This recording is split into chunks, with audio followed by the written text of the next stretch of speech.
ಸ್ನೇಹಿತರೆ, ಮತ್ತೊಂದು ಹೊಸ ಅಪ್ಡೇಟಿಗೆ ಎಲ್ಲರಿಗೂ ಸ್ವಾಗತ. ಸ್ನೇಹಿತರೆ, ಈ ಒಂದು ವಿಡಿಯೋದಲ್ಲಿ ಗೃಹಲಕ್ಷ್ಮಿ 8th ಇನ್ಸ್ಟಾಲ್ಮೆಂಟ್ ಅಮೌಂಟ್ ಬಗ್ಗೆ ನಾನು ಸಂಪೂರ್ಣವಾಗಿ ಮಾಹಿತಿಯನ್ನು ನೀಡುತ್ತೇನೆ.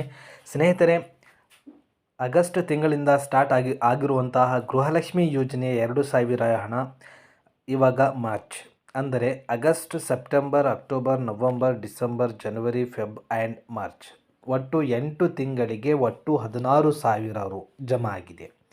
ಸ್ಟೇಟಸ್ ಚೆಕ್ ಮಾಡಲಾಗುವುದು. ಸ್ನೇಹಿತರೆ, ನಿಮಗೆ ಏನಾದರೂ ತೊಂದರೆ ಇದ್ದರೆ, ಸ್ಟೇಟಸ್ ಚೆಕ್ ಮಾಡುವಾಗ ಏನಾದರೂ ಸಮಸ್ಯೆ ಬಂದರೆ ದಯವಿಟ್ಟು ನನಗೆ ನಿಮ್ಮ ರೇಷನ್ ಕಾರ್ಡ್ ನಂಬರ್ ಜೊತೆಗೆ ನನಗೆ ಕಮೆಂಟ್ಸ್ ಮಾಡಿ.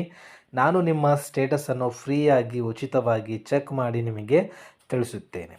ನಿಮ್ಮ ಏನಾದರೂ ಸಮಸ್ಯೆ ಇದ್ದರೆ ನಾನು ಅದಕ್ಕೆ ಪರಿಹಾರ ನೀಡುತ್ತೇನೆ. ಹೌದು ಸ್ನೇಹಿತರೆ, ಗೃಹಲಕ್ಷ್ಮಿ ಯೋಜನೆಯ 8ನೇ ಇನ್ಸ್ಟಾಲ್ಮೆಂಟ್ ಅಮೌಂಟು ಸ್ಟೇಟಸ್ ಚೆಕ್ ಮಾಡಿದಾಗ ಈ ರೀತಿ ಒಂದು ಆಪ್ಷನ್ ತೋರಿಸ್ತಾ ಇತ್ತು ಸ್ನೇಹಿತರೆ, ಪುಶ್ಡ್ ಟು DBT ಅಂತ ಹೇಳಿ. ಕೆಲವೊಬ್ಬರ ಫಲಾನುಭವಿಗಳಿಗೆ ಗೃಹಲಕ್ಷ್ಮಿ ಯೋಜನೆಯ 8ನೇ ಕಂತಿನ ಹಣ ಅಕೌಂಟಿಗೆ ಜಮಾ ಆಗಿದೆ. ಸ್ಟೇಟಸ್ ಚೆಕ್ ಮಾಡುವಾಗ ಕೆಲವೊಬ್ಬರಿಗೆ ನಿಮ್ಮ ಖಾತೆಗೆ ಅಮೌಂಟ್ ಪುಷ್ ಮಾಡಲಾಗಿದೆ, DBT ಮಾಡಲಾಗಿದೆ ಎಂದು ತೋರಿಸ್ತಾ ಇದೆ. ಸ್ನೇಹಿತರೆ, ಇನ್ನೂವರೆಗೆ ಯಾರಿಗೂ ಒಂದೂ ಕಂತು ಹಣ ಬಂದಿಲ್ಲ, ಗೃಹಲಕ್ಷ್ಮಿ ಯೋಜನೆಯ ಒಂದು ಕಂತು ಹಣ ಬಂದಿಲ್ಲ ಅಂಥವರು ಈ ಕೆಲಸ ಕಡ್ಡಾಯವಾಗಿ ಮಾಡಲೇಬೇಕು. ಅದು ಯಾವ ಕೆಲಸ ಅಂತ ಹೇಳಿದರೆ ಸ್ನೇಹಿತರೆ, ನೀವು ಹೊಸದಾಗಿ ಗೃಹಲಕ್ಷ್ಮಿ ಯೋಜನೆಗೆ ಅರ್ಜಿಯನ್ನು ಸಲ್ಲಿಸಬೇಕು. ನಿಮ್ಮ ರೇಷನ್ ಕಾರ್ಡ್ ಇದ್ದರೆ ನನಗೆ ಕಮೆಂಟ್ಸ್ ಮಾಡಿ. ಯಾರಿಗೆ ಒಂದು ಕಂತು ಗೃಹಲಕ್ಷ್ಮಿ ಯೋಜನೆ ಅಡಿಯಲ್ಲಿ ಒಟ್ಟು 8 ಕಂತುಗಳಲ್ಲಿ ಒಂದು ಕಂತು ಯಾರು ಹಣ ಪಡೆದಿಲ್ಲ ಅವ್ರು ಮಾತ್ರ ನನಗೆ ಕಮೆಂಟ್ಸ್ನಲ್ಲಿ ನಿಮ್ಮ ರೇಷನ್ ಕಾರ್ಡ್ ಸಂಖ್ಯೆಯನ್ನು ಹಾಕಿ ನಾನು ಹೊಸದಾಗಿ ಗೃಹಲಕ್ಷ್ಮಿ ಯೋಜನೆಯ ಅರ್ಜಿ ಉಚಿತವಾಗಿ ಹಾಕಿಕೊಡ್ತೀನಿ.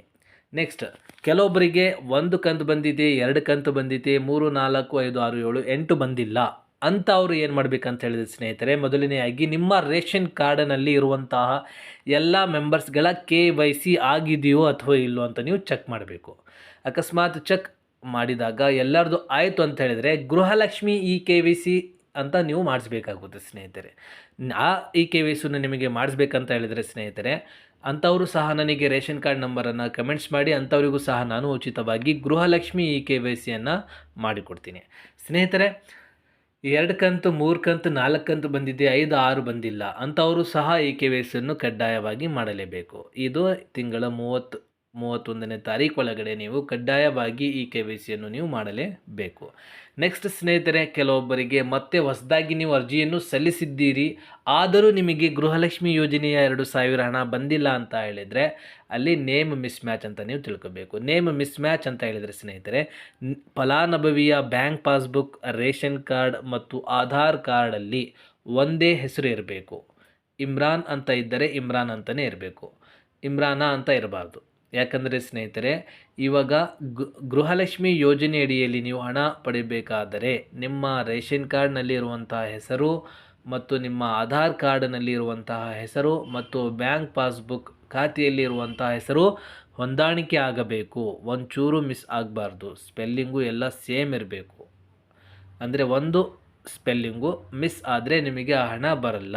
ನೀವು ಅದನ್ನು ಕರೆಕ್ಟ್ ಮಾಡ್ಕೊಂಡ್ರೆ ಮಾತ್ರ ನಿಮಗೆ ಆ ಸೌಲಭ್ಯದ ದುಡ್ಡು ನಿಮ್ಮ ಖಾತೆಗೆ ಹಣ ಜಮಾ ಆಗುತ್ತೆ.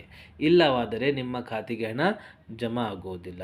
ಸ್ನೇಹಿತರೆ, ನಿಮಗೆ ಏನಾದರೂ ಇನ್ನಿತರ ಸಮಸ್ಯೆ ಇದ್ದರೆ ದಯವಿಟ್ಟು ನನಗೆ ಕಮೆಂಟ್ಸ್ ಮಾಡಿ. ನಾನು ನಿಮ್ಮ ಕಮೆಂಟ್ಸ್ ನೋಡ್ಕೊಂಡು ನಿಮಗೆ ಪರಿಹಾರ ಕೊಡೋಕ್ಕೆ ಒಂದು ಸೊಲ್ಯೂಷನನ್ನು ಕೊಡ್ತೀನಿ. ಸ್ನೇಹಿತರೆ, ಇನ್ನು ನೀವು ಚಾನಲಿಗೆ ಸಬ್ಸ್ಕ್ರೈಬ್ ಆಗಿಲ್ಲ ಅಂದರೆ ದಯವಿಟ್ಟು ಸಬ್ಸ್ಕ್ರೈಬ್ ಆಗಿ, ಹಾಗೆ ಬೆಲ್ ಐಕನನ್ನು ಪ್ರೆಸ್ ಮಾಡಿ. ಮತ್ತು ಈ ಮಾಹಿತಿ ನಿಮಗೆ ಇಷ್ಟವಾದರೆ ಇತರ ಸ್ನೇಹಿತರನ್ನು, ಉಪಯುಕ್ತ ಇರುವವರಿಗೂ ನಿಮ್ಮ ಇತರ ಸ್ನೇಹಿತರನ್ನು ದಯವಿಟ್ಟು ಈ ವಿಡಿಯೋನ ಶೇರ್ ಮಾಡಿ. Thanks for watching this video.